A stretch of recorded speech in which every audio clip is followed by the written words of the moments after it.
السلام عليكم ورحمة الله وبركاته. دمان سومالي وين ميل والبعض كجوكتان دافع الدنيا عن لكم سلام يا سلام السلام السلام عليكم ورحمة الله وبركاته. بعد سلام ولا ليال وحان جعل استي إن إذا لو ذاقو وربحين كصابسن أرن سوجي تميسي مدة صدن سنة دالك سومالي كجرت قاسة قبل كشباب لذا هوسه sida aan ognahay gobolkan shabeellada hoose waxaa degan dad beeraley ah, dad nabadda jecel, dad dawladnimada jecel, balse waxaad moodaa in Soomaali kale oo walaalahooda ay gacan bidixinayaan, ay dhibaato u geysanayaan, ay wax walbana ku suubinayaan. haddaan example maanta soo qaato arrimaha ciidanka xoogga dalka waxay ka kooban yihiin guutooyin. gobolka shabeellada hoose wuxuu ka tirsan yahay maamul goboleedka koonfur galbeed. maamulkaasna wuxuu leeyahay 4 guuto. 2 guuto waxay joogaan gobolada Baay iyo Bakool, guutana waxay joogtaa gobolka shabeellada hoose, ama 2 guutana waxay joogaan gobolka shabeellada hoose, waxaana la kirayaa 6aad iyo 7aad. waxaa kaloo jooga gobolka shabeellada hoose 14 Oktoobar, ciidankii 14 Oktoobar lagu magac daray oo Soomaali Maxamed dhan ka kooban, iyo guuto maxaa la jiray gorgor, ciidanka gorgor laho hal guuta ciidana Soomaali soo jirto. balse labada guuta ee militariga ah 6aad iyo 7aad ayaa waxay totally ba yihiin qabiil oo inta taagan waay. labada qabiil ee u badanna waa labada qabiil ee walaalaha Soomaaliyeed ee Habargidir iyo Abgaal. taliyaalka guutooyinkana waa isla ayaga, taliyaha ururadana waa isla ayaga. guutada 7aad ee Baldogle min Liaqbar weyne ilaa Afgooy afkeeda joogtana waa ayaga. guutada 6aad ee Baraawa fadhigeedu yahayna waa isla ayaga, waa 2 guuto. ilaa hadda 20kan sano intii dawladooyinka ku meel gaarka iyo kuwii rasmiga ahaaba oo hadda u dambeeyay madaxweyne Farmaajo ay isu badbedelayeen, wax ciidan deegaanadaas gobolka shabeellada hoose oo militariga ku matala ma jiraan. saraakiil oo deegaanadaas ka yimaadeen ma jiraan. waxa ugu dambeysay hadda taliyaha guutada 7aad inuu isku dayay inuu qof deegaanadaas ah u soo bedelo, ama qof dadka bulshooyinkaas la hadli karo ay macnaha la dhaqmi karo oo wax badan ka bedeli karo, inuu meesha keeno oo habdhaqameedkii iyo dhibaatooyinkii meesha ka jira wax ka bedelo. waa la diiday. dadkii reer shabeellada dhexe iyo reer galmudug meesha ayaga saraakiishooda wada joogo ayaa diideen. taliyaha ururka 54aad oo kale, ururka meesha wuxuu kuma dhan waa reerkiisa. marka aniga waxaan la yaabanahay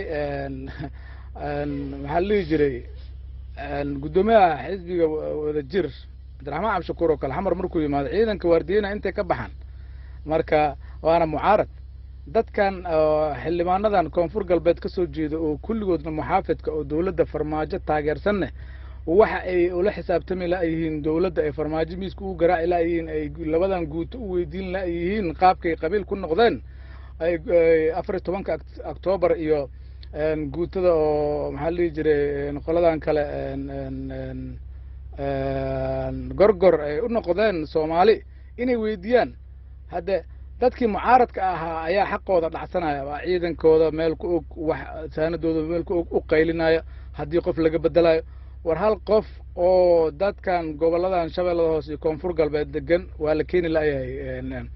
guutooyinkan waa lagu soo dari lahayahay saraakiil, ama taliya urur ha noqdo, ama taliya guuta ha noqdo. marka waxay u matalaan xildhibaanadan koonfur galbeed ayaan kasi la ahay. dhibaatada kale jirta waxaa waaye xuquuqda xataa ciidanka isku mid maaha. 2 guuto ee Baay iyo Bakool joogto saad ahaan waxaa loo siiyaa $20, halka ciidanka xamar joogo ee militariga ee wasaaradda gaashaandhigga ka tirsan ay $50 qaataan, meel $20 iyo meel $30 iidaan ahaan u qaataan. kuwa Baay iyo Bakool iidaan ahaan $20 loogu diraa. European Unionka ayaa kaalmeeyay mooye mar hore xataa ciidanka laga saari lahaa. marka aniga waxaan dhihi lahaa dadkan oo xildhibaanada ah ee koonfur galbeed khaasatan kuwa gobolka shabeellada hoose ee 19 ama ka badanba inay macnaha la hadlaan madaxweynihii dowladda federaalka ilaan waxbaa laisku darsaday sababta ay matalaad ciidankooda ugu yeelan waayaan inay weydiiyaan sababta saraakiil aan ugu yeelan weynay guutooyinkaas ay weydiiyaan waxaan halkan fariin ugu dirayaa madaxweyne cabdicasiizow madaxweyne aad ilaahay kaa dhigay qaab alla qaabkaad ku imaadayba ade shacabkaas adaa maanta mas-uulka ah koonfur galbeedna saddexdaas gobol waaye baay iyo boqol keliya ma aha fadhiga ka kac ciidan booliis 400 la qoray daraad farmaajo iyo khayr iyo waxaad ka dhammayn weysay in 400 la qalabeeyo miisaaniyadooda la siiyo oo gobolkooda lagu celiyo aniga ma naqaano waxaan su'aal ka qabnaa reer shabeellada hoose haddaan nahay cidda ku fadhisa ciidankan cidda ku fadhisa reer shabeellada hoose ciidanka u diidan maxafiiska khayra maxafiiska farmaajo waa ku wareernaba cidda diidan ama cidda naxaqiraysa aan garan weysannahay marka Soomaaliya marqaati ka ahaada reer shabeellada hoose oo dad masaakiina oo beeraley ah saas baa loo xaqirayaa dulmi baa lagu wadaa dulmigaasna hadda ilaahay Soomaali waa ka gudaya wayna socotaa dulmiga hadda socdo waa kii hore u batay oo ummadda Soomaaliya la iska dilaayay oo qof masaakiina Muqdisho magaalada caasimadda lagu dhex dilaayay dulmigi oo sii bataya haddana uu dulmiga hadii la isku sii fiiriyo waa sii badanaa Soomaaliyeey bal anaga gaarsiiyay fariintaas madaxweynaha dowladda federaalka mudane maxamed cabdullaahi farmaajo ra'iisul wasaare xasan cali khayre iyo dhammaan inta ku shaqo leh laamaha amniga waxaan weydiinaynaa sababta saraakiisha aan ugu yeelan weyne sababta ciidanka aan uga mid noqon weyne reer shabeellada hoose haddaan nahay su-aashaasaan qabnaa walaalayaalow bal nooga soo jawaaba madaxdeennana hala gaarsiiya haddaanan Soomaali ahayn xuquuq ay xaqba aanan ku lahayn bal noo soo sheegaba